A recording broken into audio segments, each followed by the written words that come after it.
জীবনের সত্য কি? জন্ম, যেখান থেকে জীবন আরম্ভ হয়, নাকি সমাপ্তি? মৃত্যু, যেখানে জীবন শেষ হয়ে যায়।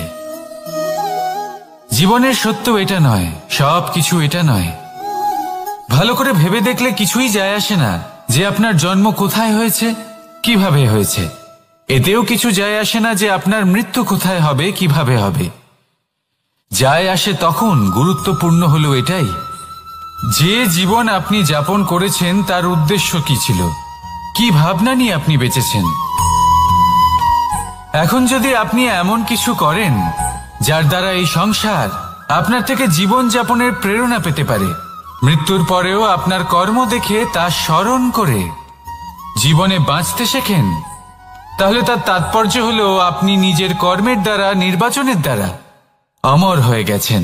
দেখুন, জীবনে দুশ্চিন্তা করা হলো বৃথা, মৃত্যুর ভয়ও হলো বৃথা। কারণ আত্মা কখনো মরে না, তাকে কেউ শেষ করতে পারে না, না কাল, না মৃত্যু, আর না সময়। যদি এমন কিছু থাকে যা আপনার আত্মাকে শেষ করে দিতে পারে, তাহলে তা আপনারই নিজের দুষ্কর্ম। তাই এই যে জীবনকাল আপনার কাছে রয়েছে, তাতে শুধু শুভ কর্ম করুন, দুশ্চিন্তা করা ত্যাগ করুন। এমন কর্ম করুন যা দেখে সংসার উচিত পথে চলে আসবে, শুভ কর্ম করবে। যদি আপনার মৃত্যুর পরে সংসার আপনাকে স্মরণ করে শিক্ষা লাভ করে, উচিত পথে চলে, প্রেরিত হয়, তাহলে আপনিও অমর হয়ে যাবেন। আসুন আমার সাথে ভালোবেসে বলুন, রাধা রাধা। কথায় আছে, যা কিছু অন্তর থেকে নিঃসৃত হয় তা অশুভ হয় না। অশুভ হলো সেই বোধ, সেই ইচ্ছে যা অন্তর থেকে নিঃসৃত হলেও কখনোই বিবেকের দ্বারা পরখ করা হয় না। এমনই একটা অনুভূতি হলো ক্রোধ। এই ক্রোধ আপনার বিবেকই হরণ করে নেয়, আপনার করুণা হরণ করে নেয়। আপনি ভাবনা চিন্তা করার যোগ্যতাই হারিয়ে ফেলেন। এবার যদি আপনি সংসারকে নিয়ন্ত্রণ করতে চান, ভবিষ্যতের ওপর নিয়ন্ত্রণ রাখতে চান, বর্তমানের ওপর নিয়ন্ত্রণ রাখতে চান, তাহলে প্রথমে নিজের ক্রোধের ওপর নিয়ন্ত্রণ করা শিখতে হবে। কারণ এই ক্রোধ আপনার বন্ধু নয়, এ আপনার শক্তি নয়, এ হলো আপনার দুর্বলতা। আর এটা শত্রুর শক্তি বাড়িয়ে তোলে, আর শেষ পর্যন্ত ক্ষতি আপনারই হয়। তাই এই ক্রোধকে নিজের নিয়ন্ত্রণে রাখুন। অশুভ মন্তব্য আপনা থেকেই অসফল হয়ে যাবে। আসুন আমার সাথে ভালোবেসে বলুন, রাধা রাধা। প্রশান্তি জড়িত নিদ্রা মানুষের জীবনের একটা অত্যন্ত গুরুত্বপূর্ণ সুখ এবং প্রয়োজনীয়তাও। দেখতে গেলে এই সংসারের প্রত্যেক পশু পাখি, প্রত্যেক জীব অবশ্যই নিদ্রা প্রাপ্ত করেন, কিন্তু মানুষ, যার মধ্যে বিচার বিবেচনা করার শক্তি অন্যদের থেকে অনেক বেশি, তার কিন্তু ঘুমের কিছু সমস্যা অবশ্যই হয়। কি বলেন, তাই তো? এবার এর কারণ কি? চিন্তা। এবার চিন্তা আমাদের সবার জীবনে আছে। আমরা সকলে জানি যে চিন্তা কখনো আমাদের সাহায্য করে না, তাও আমাদের জীবনে আছে। কেন? চিন্তার মাধ্যমে কি কখনো কোনো সমস্যার সমাধান হয়েছে? অর্থের চিন্তা করলে কি অর্থ লাভ হয়? ভবিষ্যতের চিন্তা করলে কি ভবিষ্যৎ ঠিক হয়ে যায়? স্বাস্থ্যের চিন্তা করলে কি স্বাস্থ্য নিজে থেকেই ঠিক হয়? হয় না। তাহলে এই সব কিছু থেকে আমাদের একটা ছোট্ট শিক্ষা অবশ্যই লাভ করা উচিত। আপনিও আপনার কাঁধ থেকে চিন্তার এই বোঝা নামিয়ে ফেলুন। আর ইচ্ছে, এই সব ইচ্ছে একত্রিত হয়ে আমাদের মনে চিন্তা উৎপন্ন করে। তাই এই চিন্তাগুলিকে ত্যাগ করুন। প্রকৃতির প্রেমের ওপর বিশ্বাস রাখুন। মনে রাখবেন, যিনি চিন্তা মুক্ত হবেন তিনি চিতা মুক্ত হবেন। সুখের নিদ্রা প্রাপ্ত করুন, আর নিদ্রায় যাবার আগে আমার সাথে ভালোবেসে বলুন, রাধা রাধা।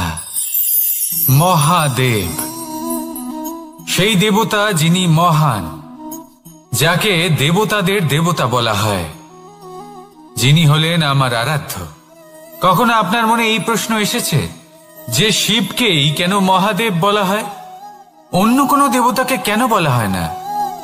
সেই কারণ মহাদেবের মধ্যে, ওনার মধ্যে এমন এক বিশেষ গুণ রয়েছে যা অন্য কারণ নেই। তা হলো নিঃস্বার্থ হয়ে মানুষের সেবা করা।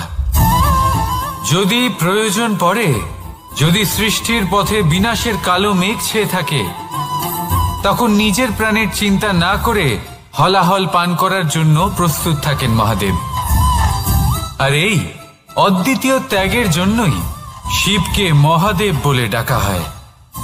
এবার যদি কোনো মানুষও নিঃস্বার্থ ভাবনার দ্বারা নিজেকে অর্পণ করে দেয় এই জগতের কল্যাণের জন্য, মানুষের সেবার জন্য, তাহলে তিনিও মহাপুরুষ, মহামানব হতে পারেন। যদি কেউ অভুক্ত থাকেন তাহলে নিজের থালা থেকে অর্ধেক খাবার তাকে দিয়ে দিন। যদি কেউ অসুস্থ হন তাহলে তাকে সেবা করার, চিকিৎসা করার চেষ্টা করুন। এই জীবন শুধু নিজের জন্য নয়, অন্যদের প্রতি, সমস্ত সংসারের প্রতি উৎসর্গ করুন। যদি এইসব মানুষ শিখে যান তাহলে তিনি মহাদেবের পথে অগ্রসর হতে পারেন। যদি মানুষ নিঃস্বার্থ ভাবনার দ্বারা এই সংসারের সেবা করতে শিখে যান তাহলে তিনি নিশ্চিত রূপে মহামানব অবশ্যই হতে পারবেন। আসুন আমার সাথে ভালোবেসে বলুন, রাধা রাধা।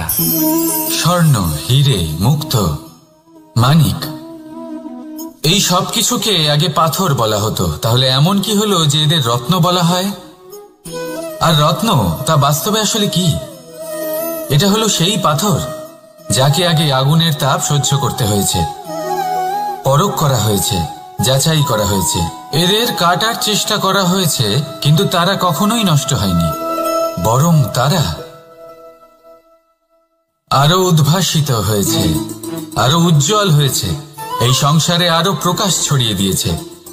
সেই জন্য এরা হলো এত অমূল্য, সেই জন্য এরা হলো বহুমূল্য, সেই জন্য এদের রত্ন বলা হয়। এবার মানুষের কাছেও এই নির্বাচনের অধিকার রয়েছে যে আমরা শুধু পাথর হয়ে থাকব নাকি রত্ন হয়ে থাকব। কিভাবে? আমাদের জীবনেও অনেক সমস্যা রয়েছে, বাধা আছে, বিপত্তি আছে। আমরা সেই বাধার তাপে উত্তপ্ত হই, এই সমস্যা আমাদের কাটার চেষ্টা করে। অনেক মানুষ বিভিন্ন পরিস্থিতি আমাদের ভাঙার চেষ্টা করে, কিন্তু আমাদের নষ্ট হলে চলবে না। যেভাবে এই রত্ন সমস্যার সম্মুখীন হয়ে পাথর থেকে রত্ন হয়েছে, সেইভাবেই আমাদেরও আমাদের সমস্যার সম্মুখীন হয়ে রত্ন হয়ে উঠতে হবে, এই সংসারে প্রকাশের স্রোত হয়ে উঠতে হবে। তাহলে এটাই করুন আর আমার সাথে ভালোবেসে বলুন, রাধা রাধা। সংসারে সব থেকে বড় শক্তি আসলে কি? কেউ বলবেন শারীরিক শক্তি, কেউ বলবেন অস্ত্রের শক্তি, কেউ বলবেন জ্ঞানের শক্তি। ঠিক আছে, কিন্তু যদি আমি বলি সংসারের সব থেকে বড় শক্তি হলো শক্তি কোনো এক তথ্যের, আগে হ্যাঁ, তথ্য। এই তথ্য নিজেই কিন্তু খুব শক্তিশালী, অত্যন্ত শক্তিশালী অস্ত্র হলো এই তথ্য। আর সত্যি বলতে অনুচিত তথ্যের থেকে অনেক বেশি ঘাতক হলো অসম্পূর্ণ তথ্য। যেরকম আজ শাম্ব রুক্মির সাথে করেছে, ওকে অসম্পূর্ণ তথ্য দিয়েছে, তার ফলে বিনাশ হলো। যদি এইভাবেই আপনার কাছেও কোনো অসম্পূর্ণ তথ্য আসে, আর যদি আপনি তা পরখ না করে দেখেন, যাচাই না করে দেখেন, আর নিজের কর্ম করেন, তাহলে উত্থানের বদলে আপনি পতনের সম্মুখীন হবেন, বিকাশের বদলে আপনার বিনাশ হয়ে যাবে। মনে রাখবেন একটা অত্যন্ত গুরুত্বপূর্ণ কথা, সঠিক তথ্য পাওয়া সঠিক তথ্য দেওয়ার থেকে অনেক বেশি গুরুত্বপূর্ণ। আশা করি এই কথা আপনি বুঝেছেন। জীবনে যখনই কোনো তথ্য আপনি পাবেন, সেই বিষয়ে ভেবে দেখুন, পরখ করে দেখুন, যাচাই করুন, তারপর নিজের কর্ম করুন। আর আমার সাথে ভালোবেসে বলুন, রাধা রাধা। ধর্ম এবং প্রেম, এই দুই হলো একই মুদ্রার দুই পিঠ। যদি এদের মধ্যে কোনোটা নষ্ট হয়ে যায় তাহলে দ্বিতীয়টাও থাকে না। কখনো ভেবেছেন এমন কেন হয়? তার জন্য আগে আপনাকে বুঝতে হবে যে ধর্ম আসলে কি। ধর্ম সেটাই যা এই সংসারের প্রত্যেক মানুষকে একে অপরের সাথে সুখ এবং শান্তিতে থাকতে প্রেরণা যোগায়। এই প্রেরণার আধার হলো প্রেম। প্রেম সেটাই যা আপনার মধ্যে অন্য কারোর প্রতি করুণাবোধ জাগিয়ে তোলে, সম্মান জাগিয়ে তোলে। এবার যদি প্রেম চলে যায় তাহলে সবার আগে বিনাশ হবে সম্মান আর করুণাবোধের। এবার যেখানে না প্রেম রয়েছে, না সম্মান রয়েছে, না করুণা রয়েছে, সেখানে ধর্ম কিভাবে বাস করবে?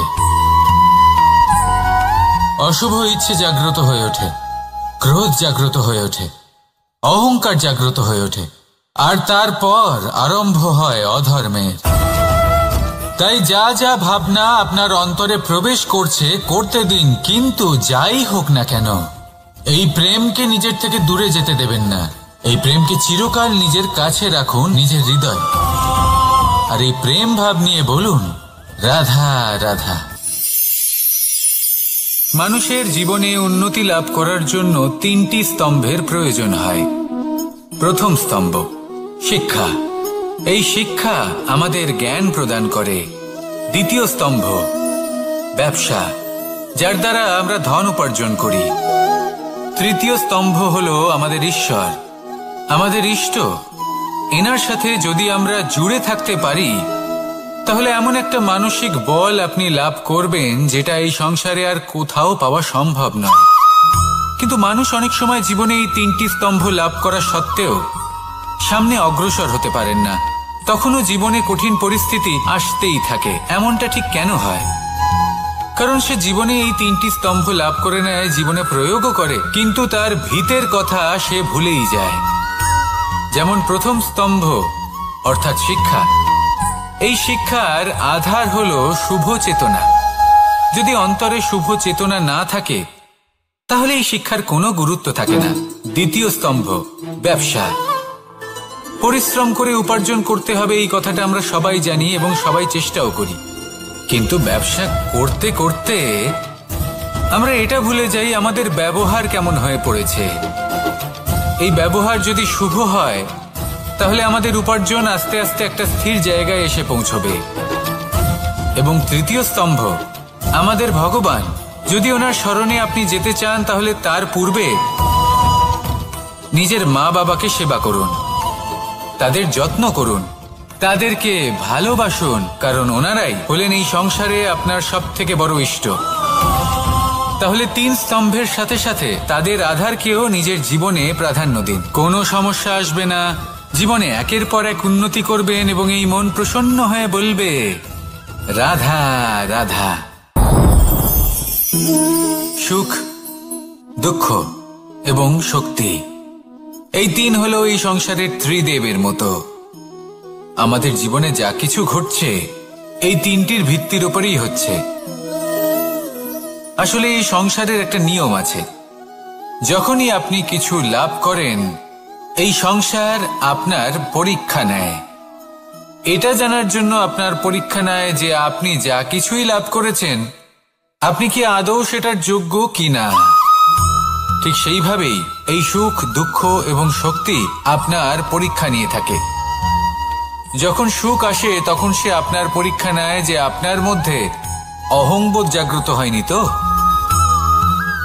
যদি অহংবোধ চলে আসে তাহলে সুখ সেখানেই সঙ্গ ত্যাগ করে। দুঃখ আপনার ধৈর্যের পরীক্ষা নিতে থাকে, আর যদি আপনার মধ্যে ধৈর্য না থাকে তাহলে এটা আপনাকে আরো বেশি দুঃখের গভীর অন্ধকারে ঠেলে দেবে। সেখানে শক্তি পরীক্ষা নেয় আপনার বিনম্রতার। যদি আপনি বিনম্র না হন তাহলে হয় এই শক্তি আপনার সঙ্গ ত্যাগ করবে, নয় এই শক্তি বিনম্রতার অভাবে আপনার পতনের কারণ হতে পারে। এই সংসারে যে কোনো ব্যক্তি যিনি এই পরীক্ষায় উত্তীর্ণ হয়ে থাকেন এই জীবনে তিনি সাফল্য লাভ করেন। আসুন আমার সাথে ভালোবেসে বলুন রাধা রাধা। ভয়ের সাথে আমরা সবাই পরিচিত, কষ্ট আমরা সবাই পেয়েছি। কখনো কখনো আমরা অসুস্থ হয়ে পড়ি, আর এমন সময় হলে মাতার মমতা, কখনো বাবার স্নেহ, কখনো বন্ধুদের পাশে থাকার অনুভূতি আমাদের রোগ নিরাময়ে সাহায্য করে। কখনো যদি আমরা নিরাশ হয়ে পড়ি তখন যদি আমাদের কোনো আপনজন আমাদের দুটো ভালো কথা বলে, তখন আমাদের মনোবল বেড়ে যায়। ঠিক তেমন সংসারের এই রঙ্গমঞ্চে যদি আপনি পীড়িত অনুভব করেন, কিছু শুভ কথা আলোচনা করুন, কিছু স্তুতি গান করুন, কিছু মুহূর্তের জন্য হলেও নিজের ইষ্টদেবের কথা স্মরণ করুন আর প্রার্থনা করুন। সাহস বাড়বে, শক্তিও বৃদ্ধি পাবে এবং সামনে এগিয়ে চলার পথও দেখতে পাবেন। তখন এই মন প্রসন্ন হয়ে বলবে, রাধা রাধা। এই সংসারে কখনো কোনো ব্যক্তিকে তার বাইরের পোশাক দেখে বিচার করার চেষ্টা করবেন না, এটা খুব বড় ভুল করবেন। যেমন আমরা জীবনে অনেক সময় এমন করি, ধরুন কোথাও একটা গাছ দেখলাম, খুব বিশাল আকারের একটা গাছ, যেটা মাটির থেকে অনেক উঁচুতে পৌঁছে গেছে, যার বিশাল শাখা আছে। সেগুলো দেখে আমরা ভাবি যে এই গাছে হয়তো কত সুস্বাদু ফল আছে, আমরা সেই গাছের পরিচর্যা করতে থাকি। আবার অন্যদিকে হলো একটি তৃণ, যেটা মাটি থেকে কিছুটা উঁচুতে পৌঁছেছে, কিন্তু সেই তৃণর নিচে, মাটির নিচে অত্যন্ত সুস্বাদু ফল বা সবজি জন্ম নেয়, যা আমাদের স্বাস্থ্যের পক্ষে অত্যন্ত উপকারী। সেই জন্য কখনো আবরণ দেখে কাউকে বিচার করতে চেষ্টা করবেন না। তার বদলে এটা বোঝার চেষ্টা করুন যে আপনার সামনে যে ব্যক্তি আছে বা বস্তু আছে, তার বিশেষত্ব কি। যদি এই বিশেষত্ব বোঝার ক্ষমতা আপনি অর্জন করেন, যদি এই শিল্প আপনি নিজের ভেতরে জাগ্রত করেন, তাহলে এই সংসারে বিশেষত্ব কি সেটা আপনি জানতে পারবেন। আর এই সমস্ত খেলা দৃষ্টি থেকে নয়, দৃষ্টিভঙ্গি থেকে জন্ম নেয়। দৃষ্টিভঙ্গি সবসময় শুভ রাখুন আর আমার সাথে ভালোবেসে বলুন, রাধা রাধা। যখন আমরা কোনো বনে প্রবেশ করি, তখন এই সবুজ ঘাস দেখে, এই কোমল ঘাস দেখে আমাদের মন প্রফুল্ল হয়ে ওঠে। ভিন্ন ভিন্ন প্রজাতির ফুল, ভিন্ন ভিন্ন রঙের ফুল দেখে এই মন আনন্দে ভরে ওঠে। এখানে শিশুরা আনন্দ লাভ করে, বড়রা ভোজন গ্রহণ করেন, কথাবার্তা বলেন, হাঁটাহাঁটি করে বেড়ান। এবার ভেবে দেখুন, যখন এই উপবনের নির্মাণ হয়েছিল, সেই সময় যদি এই মাটিকে সঠিকভাবে খনন না করা হতো, যদি তাতে সঠিকভাবে বীজ রোপণ না করা হতো, যদি কোনো সংঘর্ষ না হতো, পরিশ্রম না করা হতো, যদি চলতে চলতে পায়ে কাঁটা না বিঁধে যেত, তাহলে এই সুন্দর বন দেখে আমরা কি এই আনন্দ লাভ করতে পারতাম? কখনোই নয়। ধরুন কোনো নদীর তটে সুন্দর একটি বন আছে, সেই বনের আনন্দ লাভ করতে গেলে আপনাকে সেই নদী পার করতেই হবে। যদি সুখের নদীর কাছে পৌঁছতে চান, তাহলে তটে যে কাঁটা রয়েছে সেগুলোর সাথে সংঘর্ষ করতেই হবে। এই সংসারে যদি আপনি সুখ লাভ করতে চান, তাহলে সুখ লাভের এই যাত্রা শুরু করতে হবে সংঘর্ষ দ্বারা। তাহলে সংঘর্ষকে স্বাগত জানান, এর পেছনেই সুখ রয়েছে যা আপনার জন্য অপেক্ষা করছে। এবার হাসুন আর আমার সাথে ভালোবেসে বলুন, রাধা রাধা। সংসারে আমাদের জীবনের সবথেকে বড় দোষ কি আপনি জানেন? কেউ বলবেন লোভ, কেউ বলবেন লালসা, কেউ বলবেন অসত্য। দেখুন, দুঃখের মূল কারণ হলো পরিশ্রম না করা। কিছু মানুষ ভাবেন যে আমি জীবনে কোনো পরিশ্রম করব না, অথচ আমি সবকিছু প্রাপ্ত করতে চাই। আর এমন এক কারণের জন্যই দূতের মতো খেলা আমাদের জীবনে প্রবেশ করার সুযোগ পায়। দূত। এই দূত আসলে কি? দূত অর্থাৎ কোনো পরিশ্রম ছাড়াই অন্য কেউ পরিশ্রম করে যা অর্জন করেছেন, যে সুখ সুবিধা অর্জন করেছেন, তা নিজের জন্য শুধুমাত্র একটা খেলার মাধ্যমে নিজের করে নেবার ইচ্ছে। আর এই ইচ্ছে অত্যন্ত বিনাশকারী হতে পারে। এই ইচ্ছে যদি আপনার বিবেক, আপনার মন, আপনার চেতনা, আপনার ভাবনা প্রবাহিত করে ফেলে, তারপরে আপনি চেষ্টা করতে শুরু করে দেবেন, আর সেইখান থেকেই আপনার পতন শুরু হবে। এই চেষ্টা করবেন যে অন্য কারোর জীবনের সমস্ত ধন, তার সমস্ত জীবন সম্পূর্ণভাবে নিজের করে নেওয়ার। কারণ প্রথমে আশা জাগ্রত হয়, আর এই আশা হতাশায় পরিণত হতে সময় লাগে না। এই হতাশা কুণ্ঠায় পরিণত হতে সময় লাগে না, কুণ্ঠা লোভে পরিণত হতে সময় লাগে না, আর এই লোভ প্রতিশোধ স্পৃহাতে পরিণত হতে সময় লাগে না। আর যখন এই সব কিছু হয় আপনি দুষ্ট হয়ে যান। আর সবাই জানেন যে প্রত্যেক দুষ্ট ব্যক্তির পতন হলো অবশ্যম্ভাবী। তাই নিজেকে দূতের থেকে দূরে রাখুন আর পরিশ্রমকে নিজের কাছে টেনে নিন। জীবনে আপনার যা যা স্বপ্ন রয়েছে, যা আপনি করতে চান, শুধুই পরিশ্রম দ্বারা অর্জন করুন। তাহলে তাই করুন আর আমার সাথে ভালোবেসে বলুন, রাধা রাধা। জীবনে কিছু শেখা অত্যন্ত গুরুত্বপূর্ণ। এবার কি কি শিখতে হবে সেই সব শেখানোর জন্য অনেক শিক্ষক রয়েছেন, কিন্তু কি শিখবেন না আর কি করবেন না এটা আমাদের নিজের অভিজ্ঞতা দিয়ে শিখতে হয়। কিন্তু তার মানে এটা নয় যে যদি আপনাকে শিখতে হয় যে আগুনের তাপ কতটা, আপনাকে আগুনের মধ্যে হাত দিতে হবে। না, অন্য কারোর অভিজ্ঞতা দ্বারাও শিখতে পারেন। প্রশ্ন শুধুমাত্র একটাই যে আপনি কি শিখতে চান নাকি চান না। যদি আপনি এটাই ভাবেন যে আমি শুধুই নিজের অভিজ্ঞতা দ্বারাই শিখতে চাই, তাহলে জীবনকাল ছোট মনে হবে, অনেক কিছুই শিখতে পারবেন না। তাই নিজের সাথে সাথে বড়দের অভিজ্ঞতা দ্বারাও শেখা শুরু করে দিন। এই সংসারের অভিজ্ঞতা দ্বারা শিখতে শুরু করে দিন। আর এটা নিশ্চিত রূপে শেখা আবশ্যক যে কখন কি করবেন না, কোথায় থামতে হবে আর কোথায় থামবেন না। তাহলে আসুন আর আমার সাথে ভালোবেসে বলুন, রাধা রাধা। ভোজন। এবার ভোজন সংগ্রহ করার জন্য মানুষ কি না করেন, সবসময় চেষ্টা করতে থাকেন। ফসল উৎপাদনের জন্য অনেক পরিশ্রম করতে থাকেন, কিন্তু অনেক সময় অনেক পরিশ্রম করার পরেও ফসল ভালো উৎপাদন হয় না। এর কারণ কি? কারণ হলো এটাই যে আপনি পরিশ্রম হয়তো অনেক করেছেন, কিন্তু আপনার নজর তো সেই বীজের দিকে ছিলই না যা আপনি রোপণ করেছেন। সেই জন্য সবসময় কোনো বীজ রোপণ করার আগে তাকে পরখ করে দেখুন, তা অত্যন্ত আবশ্যক। আর সেইভাবেই যখনই কোনো কর্মের প্রশ্ন আসে, তাহলে সেখানে শুধুমাত্র পরিশ্রম যথেষ্ট নয়। সেই কাজের প্রতি আপনার কর্তব্য কি, আপনার উদ্দেশ্য কি, সেটা জানা হলো অত্যন্ত গুরুত্বপূর্ণ। তাই কর্ম করুন, কিন্তু সেই কর্মের প্রতি আপনার যা উদ্দেশ্য তার মাহাত্ম্য বুঝতে চেষ্টা করুন। তাহলে আসুন আমার সাথে ভালোবেসে বলুন,